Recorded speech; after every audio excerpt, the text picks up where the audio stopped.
Servus, Savadi Krab und Ei Gude, der Stefan hier. Eigentlich wollte ich euch heute einen Film zeigen über den Flughafen in Bangkok, weil immer viele fragen, wie komme ich wohin und was mache ich dort und 1000 Fragen haben, die habe ich versucht zu beantworten.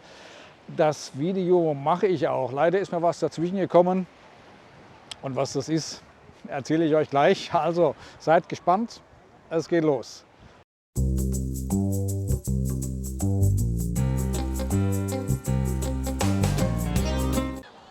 Ja, hier die Felsen am Wongamat. Da hänge ich gern meinen Gedanken nach. Gestern war ich in Bangkok am Flughafen und habe für euch dort Aufnahmen gemacht von allen Ebenen und versucht zu erklären, was finde ich wo und wie geht es dann weiter und wo gehe ich hin. Aber das kommt die nächsten Tage, wird wahrscheinlich ein Zweiteiler, eventuell sogar ein Dreiteiler. Weil der Flughafen ist doch ziemlich groß und alles andere erzähle ich euch da. Viel interessanter ist, ich komme zurück vom Flughafen. Ich bin mit dem Bus dorthin gefahren, komme zurück zum Flughafen, gehe an mein Motorbike, will das Motorbike starten und kann den Schlüssel nicht rumdrehen. Also den Starter nicht rumdrehen, weil das Ganze hat keine Schlüssel. Das Ganze ist mit Transponder gesteuert. Ich habe den Transponder immer in der Hose und wenn ich mich dem Fahrzeug nähe, kann ich das aufmachen und starten. Und ich habe gedacht, naja, vielleicht ist das Handy vor dem Transponder und nehme mein Handy raus und da war kein Schlüssel. Denke ich, ach, ist in der anderen Hosentasche. Ich hatte nämlich 2 Handys dabei und da war auch kein Transponder. Und schön, wenn man Cargohosen hat, schlimm, wenn nichts drin ist, der Schlüssel war weg. Das Erste, was ich gemacht habe, ich bin zurück zur Busstation und habe dort gefragt, ob der Schlüssel abgegeben wurde, weil ich kann mir vorstellen, wie es passiert ist. Ich habe Schmerzen in der Schulter. Ich habe jede Menge Packmöglichkeiten. Ich habe 2 Kuriertaschen, eine als Kameratasche, eine für alles Mögliche. Wollte ich nicht mitnehmen, weil meine erste Idee war, nimmst das Tablet mit, hast du was zu lesen. Denke ich, ach nee, ist zu schwer. Nimmst das zweite Handy mit. Ich habe nämlich 2 davon. Das erste, mit dem hatte ich früher immer die Filmaufnahmen gemacht. Das ist mir runtergefallen, da ist die Frontlinse kaputt. Dann habe ich mir ein anderes gekauft von Samsung. Und Samsung, das ist so eine Firma, die haben ein tolles Handy, die hat eine tolle Kamera, aber die Akkulaufzeit ist unter aller Sau. Und da habe ich gedacht, wenn ich da noch unterwegs mit lese und dann habe ich am Flughafen keinen Akku mehr und habe das zweite Handy mitgenommen. Und hat dann zusätzlich auch noch mein E-Book-Reader dabei und das Gimbal in der Hand, war also gut gepackt. Und als ich im Bus war und das Handy zum Lesen rausgenommen habe, ist wahrscheinlich der Schlüssel rausgefallen, ohne dass ich es gemerkt habe. Ja, und da stand ich ohne Schlüssel da. Was tun? Also zurück zur Busstation, gefragt, ob was abgegeben worden ist. Dem Busfahrer hinterher telefoniert. Nein, nichts abgegeben worden. Ich habe es wahrscheinlich auch auf dem Bus um 12:30 Uhr auf der Fahrt zum Flughafen verloren. Auf jeden Fall konnte mir keine Auskunft geben. Sage ich, ist okay, ich komme morgen früh nochmal und frage nochmal nach. Das Dumme war halt, es ist nicht nur der Motorbike-Schlüssel dran, es ist der Transponder dran zum Eintritt für mein Kondominium und es ist der Schlüssel dran für mein Zimmer. Und es war inzwischen 20 Uhr und das Office im Kondominium war geschlossen. So, jetzt habe ich ja noch eine Freundin oder Ex-Freundin. Aktuell weiß ich gar nicht, wie da die Verhältnisse sind. Es ist etwas kompliziert. Erzähle ich euch gleich die Geschichte. Der hatte ich den Zweitschlüssel gegeben für meine Wohnung, dass sie freien Zutritt hat, dass sie kommen und gehen kann, wann sie will. Und Montag hat sie mir gesagt, sie ist heute das letzte Mal bei mir. Und dann habe ich gesagt, wenn du das letzte Mal bei mir bist, und dann brauchst du auch den Schlüssel nicht mehr. Und dann gib mir meinen Schlüssel bitte zurück. Also war der Zweitschlüssel auch in meinem Zimmer, konnte ich auch nicht ran. Was mache ich? Ich war sowieso in Jomtien. Ich gehe dann zu meiner Freundin, die arbeitet dort, und habe ihr die Sache geschildert, wie sie mir denn helfen kann. Und ich weiß immer noch nicht, ist es Freundin oder ist es Ex-Freundin. Auf jeden Fall, ich habe dann bei ihr übernachtet und bin dann am nächsten Morgen, also heute Morgen, heute ist Sonntag, zur Busstation gegangen und da war auch kein Schlüssel. Und dann hat die gute Frau rumtelefoniert und hat auch in Bangkok am Flughafen telefoniert und hat mir dann einen Schlüsselbund gezeigt und das war mein Schlüssel. Mein Schlüssel ist wieder da. Das hat für mich viele Probleme erledigt, weil der Zweitschlüssel ist bei mir im Zimmer. Ob die im Kondominium einen Universalschlüssel haben, der dann zu diesem Raum führt, weiß ich nicht. Dann wäre die nächste Möglichkeit gewesen, einen Schlüsseldienst zu beauftragen. Der hätte das Schloss zerstören müssen, dann kommt ein neues Schloss dran. Und dann habe ich den Transponder für mein Motorrad natürlich nicht. Dann muss ich zu meinem Honda-Händler gehen, dass ich einen neuen Transponder bekomme für mein Motorrad. Also der Schlüssel ist wieder gefunden worden, hat für mich viele Probleme auf einen Schlag gelöst. Und kommt mit dem nächsten Bus dann nach Jomtien, also vom Flughafen nach Jomtien. Und ich könnte ihn um 13 Uhr abholen. 13 Uhr war ich da, mein Schlüssel war auch da, ich konnte wieder nach Hause fahren. Alles gut. So, und jetzt kommt die Geschichte, die muss ich mir jetzt auch vom Herzen reden, über meine Freundin. Da lasse ich jetzt alle Pseudonyme und Namen weg. Es ist halt meine Freundin und wer mich in Pattaya oder Jomtien die letzten Wochen gesehen hat und in weiblicher Begleitung gesehen hat, der weiß, um wen es geht. Und die Leute, die immer fragen, kannst du nicht mal ein Bild zeigen oder kannst du die nicht mal im Internet vorstellen? Nein, kann ich nicht, werde ich nicht tun. Weil du weißt nie, wie lange so eine Beziehung läuft. Und die Frauen möchten auch nicht als irgendwelche Trophäen im Internet dargestellt werden. Ich möchte ja auch nicht als irgendwelche Trophäen im Internet präsentieren. Das ist meine Freundin, das ist eine sehr private Geschichte. Und wenn die sich dann von sich aus dazu entscheiden, in meinen YouTube-Videos mal in Erscheinung zu treten, dann ist das auch gar kein Problem, dann werde ich das tun. Aber bis dahin halte ich mich mit Frauen im Internet sehr, sehr, sehr zurück. Tja, was ist passiert? Alles gut, alles bestens. Wir haben uns getroffen, wir haben uns verstanden. Ich muss ehrlich dazu sagen, ich wollte sie am Anfang gar nicht treffen. Ich habe sie kennengelernt über Tinder und vom Alter her und von den Bildern her hat das Ganze gar nicht zusammengepasst. Sie sah also auf den Bildern wesentlich jünger aus, als ihr tatsächliches Alter ist. Und erschwerend kam dazu, sie arbeitet in der Massage. Und ich habe dann gesagt, okay, ich komme dann am Donnerstag oder Freitag vorbei und bin dann nicht vorbeigekommen und habe mich auch entschuldigt und